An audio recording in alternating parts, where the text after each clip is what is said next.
घोंसला बनाएंगी, खेलेंगे और चिड़िया भी अपना घोंसला बनाएगी। थोड़ी देर बाद एक भूखी बकरी वहाँ आई। उसने देवदार की हरी हरी नरम पत्तियाँ देखी। आहा, उसने एक पत्ती चखकर कहा, यह तो बड़ी स्वादिष्ट है। इन पहाड़ों पर मैंने पहली बार इतनी कोमल पत्तियाँ खाई है।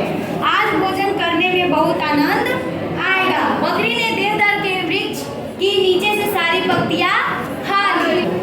अपनी सुनी टहनियाँ को देखकर बेचारा देवदार फिर रोते हुए बोला, काश मेरी सोने की पत्तियाँ होती तो बकरी उनको नहीं खा पाती।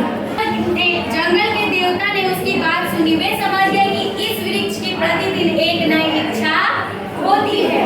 उन्होंने सोचा कि उसे यह सिखाना पड़ेगा कि जो ईश्वर देता है उसी में संतुष्ट रहना चाहिए। एक बार फिर उसकी बात मान ली। अगले दिन देवदार अपनी सुनहरी चमकती हुई पत्तियां देकर बहुत प्रसन्न हुआ। उसने ऊपर देखते हुए कहा, धन्यवाद देवता, मैं आपसे कुछ नहीं मांगूंगा। कुछ दिन बाद दो चोर ने उसे पेड़ को देखा। एक चोर बोला, अरे वाह, देखो नीलू भाई, यह वृक्ष कितना अनोखा है।